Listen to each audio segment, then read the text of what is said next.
আসসালামু আলাইকুম। প্রিয় দর্শক, আজকের আলোচনার শুরুতেই একটা প্রশ্ন।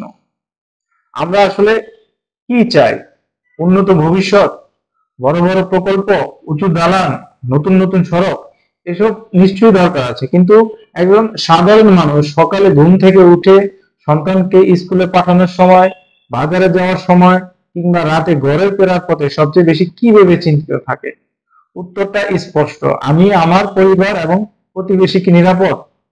এমন সময় যখন দেশ জুড়ে নানা পরিবর্তন হচ্ছে, তখন পিপলস ইলেকশন পালসের সর্বশেষ জরিপ আমাদের সামনে নতুন বাস্তবতা তুলে ধরেছে। জরিপ বলছে, মানুষের প্রধান উদ্বেগ আর শুধু দ্রব্যমূল্য নয়, তার চেয়ে বড় উদ্বেগ হয়ে দাঁড়িয়েছে আইন শৃঙ্খলা। সংখ্যায় দেখলে চমকে উঠতে হয়। 57%-এরও বেশি উত্তরদাতা বলছে তাদের কাছে নিরাপত্তা সবচেয়ে গুরুত্বপূর্ণ। আগে যেখানে প্রায় সবাই বাজারের অগ্নিমূল্য নিয়ে বেশি দুশ্চিন্তা করতো, এখন সেটা নেমে গেছে দ্বিতীয় অবস্থানে। একটু থেমে ভাবুন তো, কেন এই পরিবর্তন? গত কয়েক বছরে দ্রব্যমূল্যের ঊর্ধ্বগতি ছিল সবচেয়ে আলোচিত ইস্যু। চাল, ডাল, তেল, লবণ সবকিছুর দাম হু হু করে বেড়েছে, কিন্তু তারপরও মানুষ আর বলছে না, দাম যতই বাড়ুক, আগে আমার জীবন তত নিরাপদ হোক। অর্থাৎ বাজারের চাপের চেয়ে বেশি মানুষকে আর ভয় দেখাচ্ছে নিরাপত্তাহীনতা। ঢাকার রাস্তায় প্রতিদিনই আমরা দেখি ছিনতাই, মাদক, কিশোর গ্যাংয়ের দৌরাত্ম্য। অনেক এলাকায় রাত 10টার পর বের হতে মানুষ ভয় পায়। সম্প্রতি সংবাদপত্রে এসেছে, বিকাশ এজেন্ট থেকে খোলাখুলি অস্ত্র দেখিয়ে টাকা ছিনতাই হচ্ছে। আবার কোথাও বাবার সামনে সন্তানের মোবাইল কেড়ে নিচ্ছে কিশোর গ্যাং।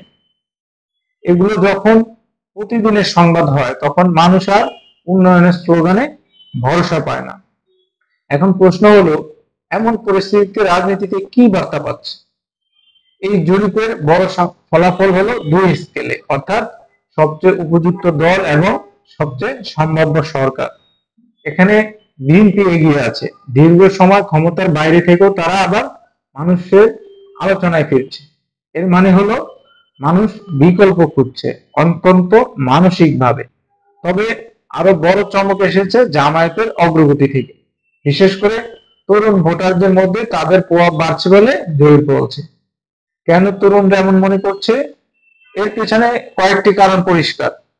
প্রথমত, দীর্ঘ রাজনৈতিক অচলাবস্থায় তরুণরা নিজেদের প্রতিনিধিত্ব খুঁজে পায়নি। দ্বিতীয়ত, অর্থনৈতিক চাপ আর হতাশা, বেকারত্ব, অনিশ্চিত ভবিষ্যৎ, বিদেশ যাওয়ার পথে দুর্নীতি, সব মিলিয়ে এক ধরনের ক্ষোভ তৈরি হচ্ছে। এই ক্ষোভ যদি মূলধারার রাজনীতি গ্রহণ করতে না পারে, তবে সেটা চলে যাচ্ছে বিকল্প শক্তির দিকে। কিন্তু এখানেই মূল প্রশ্ন, জামায়াত বা অন্য কোনো বিকল্প শক্তি তরুণদের সামনে কি ধরনের রাষ্ট্র স্বপ্ন দেখাচ্ছে? সেই স্বপ্ন কি সমান অধিকার, নারী পুরুষের সমান মর্যাদা, সংখ্যালঘুদের নিরাপত্তা ও গণতান্ত্রিক স্বাধীনতা, নাকি সেটা কেবল ক্ষমতার কৌশল, যেখানে তরুণদের আবেগকে ব্যবহার করে রাজনৈতিক সমীকরণের সুবিধা নেওয়া হবে? তরুণরা যদি এসব প্রশ্ন না করে, তবে হতাশা থেকে গড়া বিকল্প একসময় নতুন সংকটে পরিণত হতে পারে। এদিকে জরিপে আরেকটি বড় বার্তা হলো, মানুষ এখন আর অন্ধভাবে দল বা প্রতীকের দিকে ঝুঁকছে না। 65% ভোটার বলছে প্রার্থীর যোগ্যতাই তাদের কাছে সবচেয়ে গুরুত্বপূর্ণ। অর্থাৎ এখন আর শুধু দলীয় প্রতীক বা পুরনো স্লোগান মানুষকে আকর্ষণ করছে না। তারা জানতে চাইছে, যিনি প্রার্থী তিনি আসলে কি করতে পারবেন, তার শিক্ষা, সততা, কাজের অভিজ্ঞতা কি, তিনি কতটা বিশ্বাসযোগ্য। এই পরিবর্তন রাজনৈতিক দলগুলোর জন্য একদিকে ভয়াবহ চ্যালেঞ্জ, অন্যদিকে বিশাল সুযোগও বটে। চ্যালেঞ্জ হচ্ছে এই কারণে যে দলগুলোর ভেতরে এখনো প্রার্থী নির্বাচনে টাকা পয়সা, লবি আর সুপারিশ প্রভাবশালী। আর যদি সেটা অব্যাহত থাকে, তাহলে ভোটারদের চাওয়া যোগ্য প্রার্থী আসবে না। আর সুযোগ হলো এই কারণে যে যদি সত্যি সৎ যোগ্য মানুষকে সামনে আনা যায়, তাহলে সাধারণ মানুষ আবারও রাজনীতির প্রতি আস্থা ফিরে পাবে। এখানে আওয়ামী লীগের প্রসঙ্গ আসতে বাধ্য। দীর্ঘ সময় ক্ষমতায় থাকার কারণে এখন তারা মানুষের অসন্তুষ্টির কেন্দ্রে রয়েছে। জরিপে অনেকেই বলেছে, শুধু ভোটের মাধ্যমে নয়, বরং বিচার ও জবাবদিহিতার মাধ্যমেই পরিবর্তন আসা উচিত। এর মানে হচ্ছে, মানুষের মনে এখনো ন্যায় বিচারের অভাব বেদনার মতো বাড়ছে। যত উন্নয়নই দেখানো হোক, যদি মানুষ ন্যায় বিচার না পায়, যদি আইন শৃঙ্খলা ভেঙে পড়ে, তবে সেই উন্নয়নকে তারা কাগজ এলাকা হিসাবেই গণ্য করবে। এখন যদি আমরা সামগ্রিক চিত্রটা দেখি, তাহলে দাঁড়ায় মানুষের দুই প্রধান উদ্বেগ হলো আইন শৃঙ্খলা আর দ্রব্যমূল্য। এই দুই আগুনের মাঝখানেই তারা প্রতিদিন বেঁচে আছে। সকালে বাজারে গেলে আতঙ্কে থাকে, দাম কত বেড়েছে, রাতে ঘরে ফিরতে গেলে ভয় থাকে নিরাপদে পৌঁছানো যাবে তো। এর সঙ্গে যোগ হয়েছে ঘুষ ও দুর্নীতির নীরব চাপ। চাকরি থেকে শুরু করে চিকিৎসা পর্যন্ত প্রায় সব ক্ষেত্রেই ঘুষ যেন নিত্য সঙ্গী হয়ে দাঁড়িয়েছে। এখন প্রশ্ন হলো, রাজনীতি কি এই বাস্তবতার মুখোমুখি হবে, নাকি পুরনো স্লোগান কি আটকে থাকবে? আজকের জরিপ স্পষ্ট জানিয়ে দিচ্ছে, মানুষ প্রতিশ্রুতি নয়, বাস্তব সমাধান দেখতে চায়। তারা চায় নিরাপদ রাস্তা, সাশ্রয়ী বাজার, সৎ নেতৃত্ব। তরুণরা চায় কর্মসংস্থান, ন্যায্য সুযোগ আর দুর্নীতিমুক্ত ভবিষ্যৎ। এই চাওয়াগুলো যদি রাজনীতির কেন্দ্রে না আসে, তবে ভোটাররা ধীরে ধীরে আরেকটি বিকল্প খুঁজতে শুরু করবে।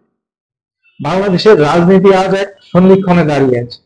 একদিকে পুরনো দলগুলো আওয়ামী লীগ ও বিএনপি, যারা বহু বছর ধরে ক্ষমতা পাল্টাচ্ছে। অন্যদিকে নতুন বিকল্প শক্তির উত্থান, যেখানে তরুণদের হতাশা বড় ভূমিকা রাখছে। এর ভেতরে মূল বার্তাটা হলো, মানুষ আর মুগ্ধতার রাজনীতি চায় না, তারা চায় যোগ্য মানুষের হাতে নিরাপদ রাষ্ট্র। তাই আসন্ন সময় যেই ক্ষমতায় আসুক, যদি তারা সত্যিকার অর্থে মানুষের আস্থা পেতে চায়, তবে প্রথম দিন থেকেই কাজ শুরু করতে হবে এই দুই জায়গায়: আইন শৃঙ্খলা উন্নতি এবং দ্রব্যমূল্য নিয়ন্ত্রণ। এর বাইরে কোনো স্লোগান বা উন্নয়নের প্রতিশ্রুতি মানুষের মন জয় করতে পারবে না। আমরা সবাই চাই নিরাপত্তা, চাই ন্যায় বিচার, চাই সৎ নেতৃত্ব। জরিপ কেবল সংখ্যার খেলা নয়, এটা মানুষের মনের আওয়াজ। সেই আওয়াজ রাজনীতির পূর্ণ প্রহরে পৌঁছাক, এটাই আমাদের প্রত্যাশা। প্রিয় দর্শক, আজ এই পর্যন্তই। সবাই ভালো থাকবেন।